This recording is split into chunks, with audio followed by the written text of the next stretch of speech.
French Chamber, welcome to Edwin Keh. Good afternoon. Who has my clicker? Or is there a clicker? Do we have a clicker? I can stand here and click it myself, I guess, if need be. Ah, thank you very much. Isn't it great to every now and then take time off to spend a day like this, to get away from putting out fires and dealing with operational issues and think more strategically and long-term about the big picture?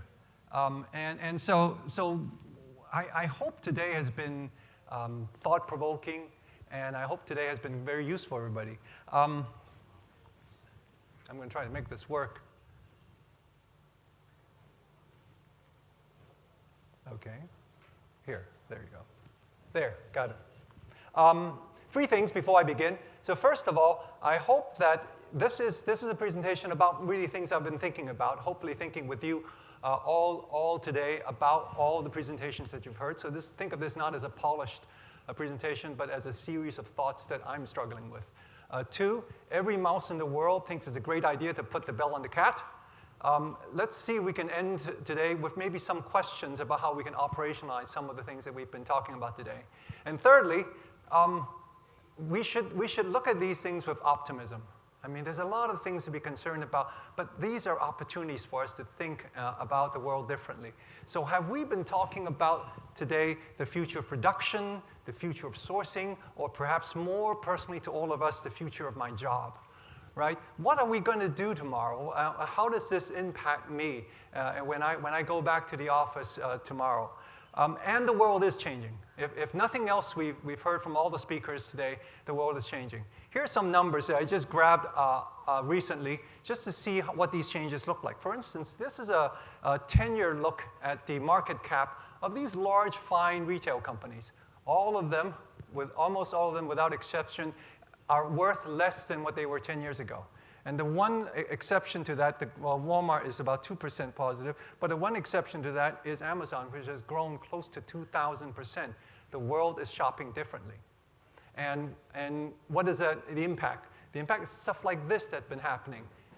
Cuts, and more cuts and closings. People are changing the way they shop, and people are changing the way they consume. And we're caught in the middle of all of this. So what does it look like? And why is my customer always wanting me to get my prices down every season after season? This is a 20-year look at the GDP of the world. If you look at it from 1996 to now, on average, things are about 55% more expensive. Okay? Where does apparel fit into all of this? There it is, negative 4.8%. That means for the last 20 years, in real dollar terms, clothes cost 60% less than what it used to be. That's why season after season, year after year, our customers want us to get our prices down. We expect more, and we expect less, right? So this is the world that we find ourselves in, and this is the world that we're doing business in right now. By the way, for those of you who are parents in the audience, you look at the top number there, my apologies. It'll cost millions to put your kids through school. Start saving now. So we are at an inflection point. There is a shift in the way we look at manufacturing and supply chain. There are new realities for us to consider. And today I want us to end the day thinking about some questions. And by asking the right questions, I think we can come to the right answers because you all are the smartest guys in the global supply chain. You guys are the most experienced. And you guys can probably be the one, or we can be the one to solve a lot of these problems. There are some things that are external to us, macro things, that we have no control over, but there are lots of things that are internal to our organizations and to who we are that we can change. So there has been a shift, and the shift has been happening for the last couple of years in huge waves, right? In 2005, the multi-fiber agreement ended. Quotas don't exist anymore. All of a sudden, we have a shift in manufacturing. We saw that in some of the slides this afternoon. There's a shift in 2008 when we have a global financial crisis like the likes of which we've not seen in our generation. And then in 2010, we came to the realization that e-commerce, the way people shop, became more and more important. And this is something we have to pay attention to. As a result of which, what happened to the supply chain? Supply chain became something that was something we outsourced, we don't want to think about, from something that we think of as a cost center to a competitive advantage. The better we operate a supply chain, the more healthier we are. It became something that it was some other people do. It was something that's not glamorous for some guy in some back room to do. It became a core activity in lots of companies. If you don't believe me, just look at the annual reports and the financial statements of a lot of listed companies who are in this space, and look at the changes that have been going on in the statements they make in their financial annual reports about their supply chain. And certainly it went from a hierarchical pyramid type of structure in which you have designers and buyers at the top and the suppliers at the bottom.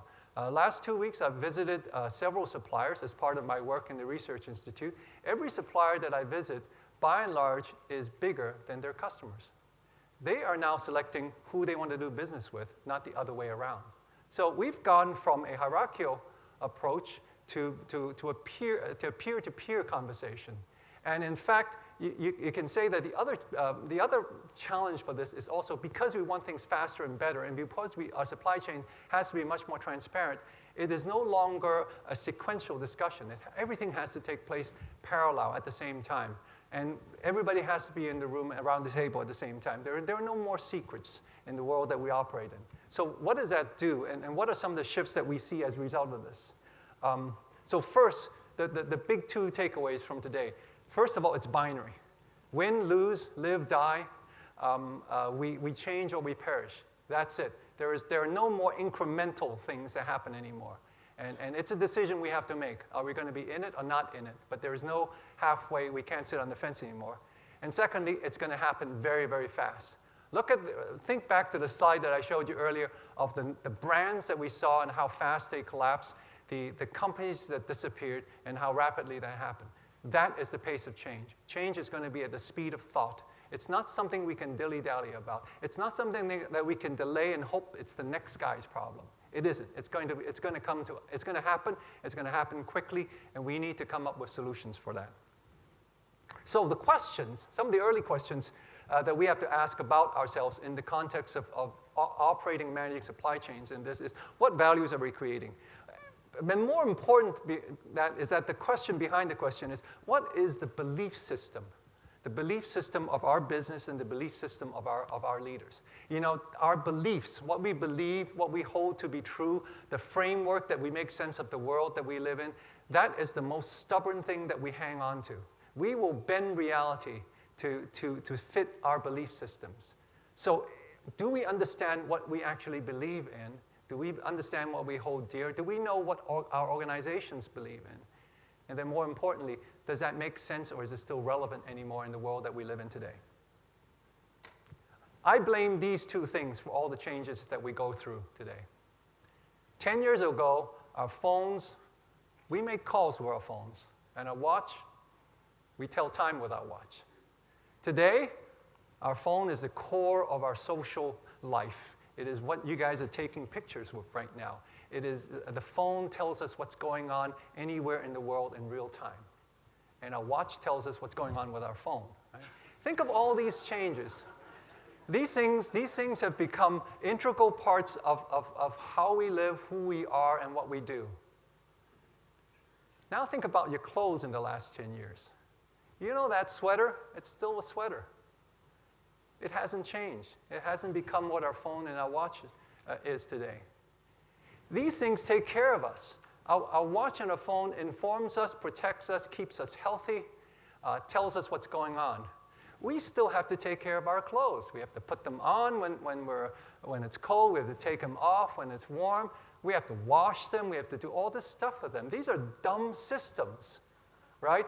And this is usually, for all of us sitting around here today, it's the most expensive, it's the heaviest thing we carry around with us every day. We cannot be the last guy out of the Stone Ages with this. And this is where our industry is today. So the expectations of what our phone, of what our apparel do, what's this system that we walk around with is changing. And we have to change with that expectation from our consumers. Why are brands growing? I mean, it's not all gloom and doom. There are brands that are growing in spectacular manner in the last couple of years. And this is an example of some of the brands that have been growing significantly, and all of them at double digits. When Patagonia famously in 2010 put out the Black Friday ad, the full-page ad in the New York Times that says, "Don't buy this jacket." I met the team afterwards and I say, geez, you know, what is that? Is that a smart marketing ploy or what? So no, we truly mean that. Okay, really, we want people not to buy stuff that they don't need. Okay, so the next question was, what happened? They hemmed and hawed, didn't answer. Well, the answer is that sales went up.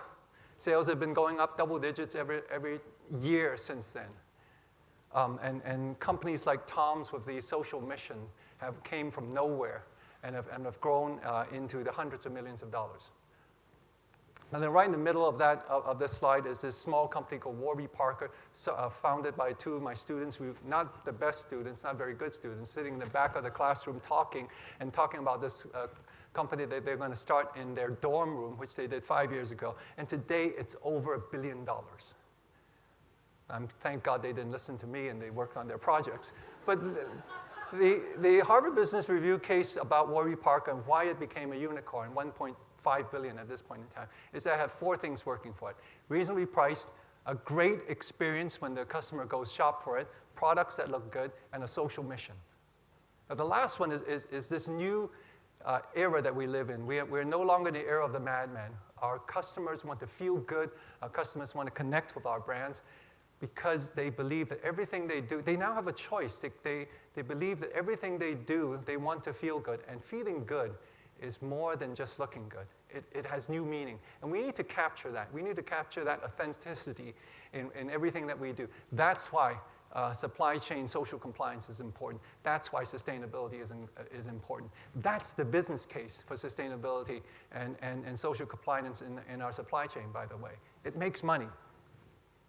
If you look at a slide like this and these two retailers, you would come to some natural conclusions as supply chain operators.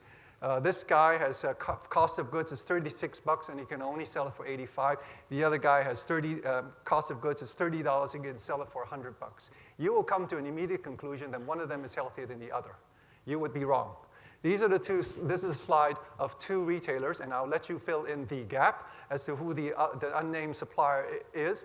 But here we have a company like Zara who buys things and fly things around, and they cost more because they make them in smaller lot. But yet, because he's able to be smarter about it, he's able to be much more profitable and became the king of the hill. And then the other supplier is a more traditional brand. And he's able to do that because he has control over his supply chain, because he can do it faster than anybody else. Fast is good. Fast is the direction we want to be. Smart is even better. What we need to do is to become much more predictive and much more prescriptive about what we do. We really need to rely on the intelligence that we can gather from our social media, from data that our customer is telling us that they want, and then we are going to have to stop explaining about why sales were down because it snowed, it rained, or it was somebody else's fault, and begin to really work on how we're going to be very precise and be very smart about how we buy things, when we buy things, and then more importantly, probably it will impact the way we manufacture. We're probably at the last industry, too, to continue to manufacture in batches. We make thousands and thousands of the same thing when customers only buy one of them at a time. Why is that? And how can we match the expectations and our customers' needs here on out? The other change is the world is changing. We still operate as if we make stuff in the East and consume stuff in the West. And our entire global supply chain, from logistics to operations, is optimized to that. If you look at a graph like this, you come to one immediate conclusion. Yikes, we're optimized in the wrong direction. Everything is facing, the arrow is facing in the wrong direction. How can we serve this new generation of consumers that are coming along? Do we even understand and know this consumer? Because I tell you, one thing is for sure, they are not the same as the consumers that we're serving today. There are lots of brands who are very good at making stuff and making stuff at non-traditional places. One of the most successful brands is Timbuktu, who makes a lot of their bags in San Francisco. I called up the CEO one day. I said, I just want to check with you to make sure that I got this right, that you are able to sell not even leather bags. You're able to sell messenger bags and make them in one of the most expensive cities in the world and make a profit. He said, yep, we can do that. It's not, when you look at something like this, the whole reason that we're in this part of the world and not in that part of the world disappears, right? We have to figure out how do we get good at this as well as good at what we're doing right now. And then non-traditional competition. For those of you who bought Apple shares 2 years ago or last year, my condolences, because you are now in the red. And the reason for that is that Apple is great at competing with LG and Samsung. What Apple is not great at is competing with people like Oppo or Huawei, that if you ask most Americans or Europeans, don't even know what they are. There are lots of non-traditional competitors that are coming our way, and they're eating our lunch. And we have to figure out who we are competing against and how we can effectively manage that. Tesla was a company that didn't exist 10 years ago. Maybe it did, but it was a battery company, and they decided to put an engine and made a car. BMW is a age-old automobile supplier who looked at Tesla and said, yikes, we better get into the action. So they took an engine and put a battery on it. I don't know who's going to win. You see this, you come from different direction in the marketplace, and then you get very good at what you do, but the whole approach is different, the philosophy is different, the sensibility is different. And right now, we are at an inflection point in which we have to decide which one of these approaches make more sense. Do we start with the manufacturer? Do we start with the customer? Do we start with what we're really good at? Or do we try to figure out what the customer really needs tomorrow and figure out how to bridge that gap? I was in Taichung a couple months ago, and there was a huge commotion with a sports footwear group that was there because Nike, because of this announcement that Nike has signed a deal with Flextronics, in which Flextronics is going to help them with their supply chain and optimize the supply chain. And the commotion was because then Nike in last year placed their first footwear order with Flextronics. So here's what happened. Nike puts these widgets in their footwear so that they can track how far you run and monitor all the stuff that goes on when you're running, right? So Flextronics is the guy that made the widgets.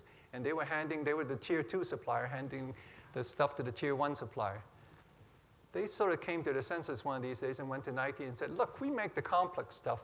Making footwear is easy. Why don't we just make everything? And Nike said, OK, the order is yours. See what happened there? The guy in the middle, the factory in the middle, everybody in the middle just got bypassed, right? All of a sudden, we have an electronics manufacturer just did that. And everybody was worried about that in Taichung because they were all manufacturers. And I thought about it for a little bit, and I said, you're worrying about the wrong thing. 10 years ago, Apple was a computer manufacturer.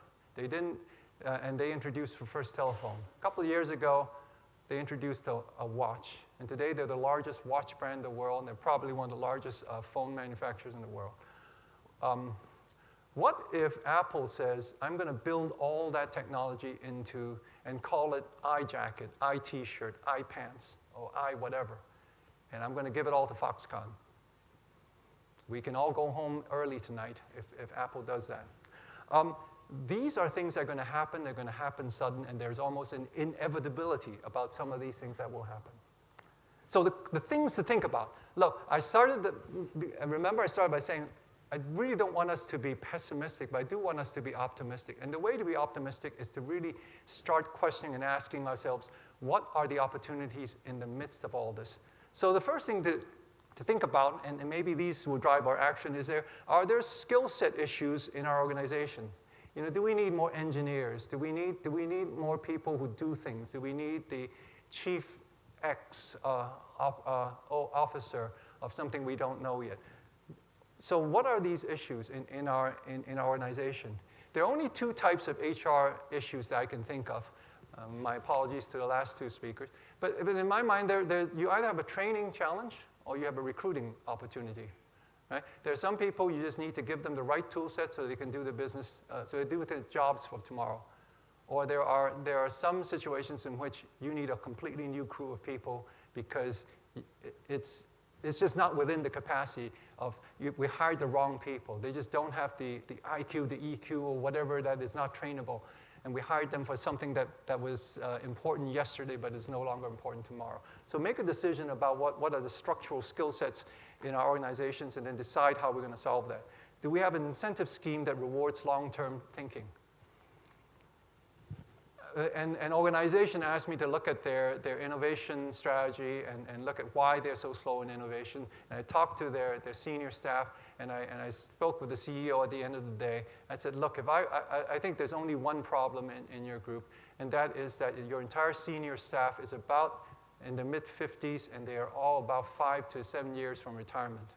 If I were in my mid-50s and about 5 to 7 years from retirement, I'm not going to think about innovation. That's the next guy's problem.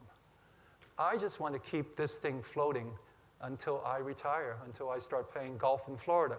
So if we reward people for just keeping the boat afloat, we will never make room for innovations to bubble up in our organizations. So what do we reward people with so that they will think about disruptive technologies? They will think courageously about change. How can we listen to them? How can they be heard? Because you know what happens to innovative people in most organizations that we work in today? They get fired.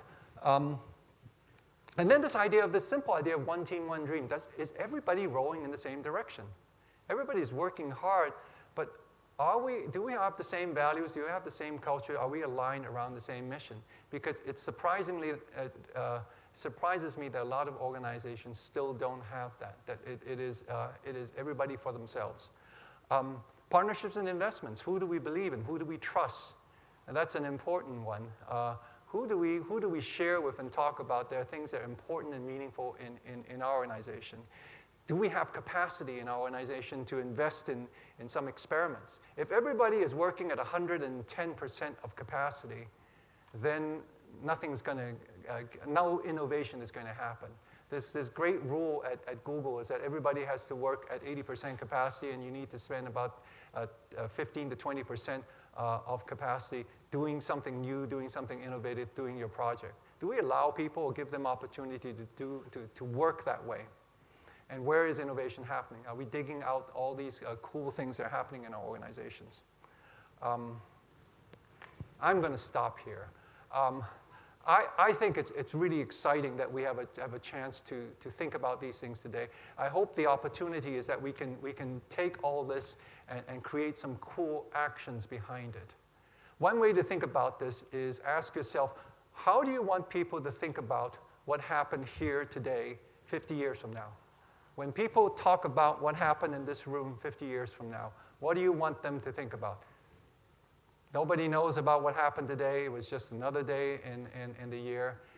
It was a really cool time. I exchanged business cards with a lot of people. Or it's the beginning of the revolution. I hope I'm in a room full of revolutionaries. Thank you very much.